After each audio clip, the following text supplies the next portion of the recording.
Agartala fire service সাইডে বসে থেকে একটা ফায়ার করেছি ধনেশ্বর। আমরা সঙ্গে সঙ্গে আইসি বলে ধোয়া ফায়ার আছে, আমরা জল দেখা আগুন গাইছি। পরে তখন দেখলাম যে সবার বক্তব্য জায়গা ইলেকট্রিক ফায়ার,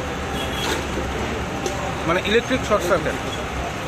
কিরকম ক্ষয়ক্ষতি হয়েছে এটা ওখানে তারা থেকে দাঁড়ালো যোগাযোগ হইতেছে না, সব কিছু এরকম মনে হয় সেটা বলতে। কিসের দোকান আছে? এটা কাগজ কলম বই খাতা এরকম আছে, একটা ছোট্ট একটা ফার্মেসি আছে সামনে।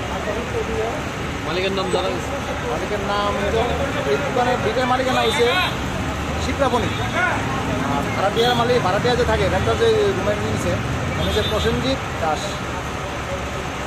কয়টা ইঞ্জিন আছে আপনাদের? আমরা দুইটা আইসি। আগুন কি অনিয়ন্ত্রিত? এখন দোকানে আসলাম তো আমার মা ওটা সেটা আমরা উপরে থাকি, নিচে আইয়া কইছে যে নিচে ধোয়া বেরিতেছে। তো আমি পিছনে গেলাম, অ্যাকচুয়ালি ভাড়াটিয়া এর ঘর থেকে ধোয়া বেরিতেছিল। তারপরে তো ফায়ার সার্ভিসে ফোন করছি, এরা আইসে, তখন অলরেডি আগুন অনেক বেড়ে গেছে।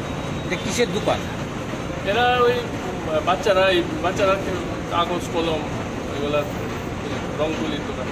কি মনে হইতেছে, কি ধারণা, মানে কিভাবে লাগছে আগুনটা? কোনো দরজা তো বন্ধ, আমি সামনে, কেমনে কম আমরা আগুনের দেখে সেটা ভিতরে গেছি। কিরকম ক্ষয়ক্ষতি হয়েছে দেখছেন আনুমানিক?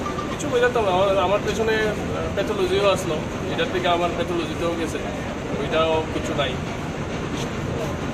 তারা ফায়ার সার্ভিসের তারা না গেলে কিছু তো আইডিয়া নেই, কিন্তু বদ্ধ জায়গা আছে, বন্ধ আছে। মালিকের নাম? দেবব্রত মতো। এই জায়গাটার নাম? ধলেশ্বর জেলা। শুনছি বলতে আপনার ধোয়ার গন্ধ পাইছি, ধোয়ার গন্ধ পাই আয়া ডাক দিয়ে মানে এদিকে ভেন্টিলেটারটা ধোয়া বাড়িতেছে। আমরা কইলাম যে মনোরূপন দেখ কিটা হইতেছে ধরা বাড়িতে। এরপর তাড়াতাড়ি দেখছে, দেখে 15 মিনিটের মধ্যে আগুনটা কেতে লাগছে তো এটা ঠিক করতে পারতেছে না। দেখি দোকান না বাড়ি, বাড়ি প্লাস দোকান, তারপর ডাক্তারের চেম্বার আছে। কোন জায়গায় এটা? ধলেশ্বর জেলা,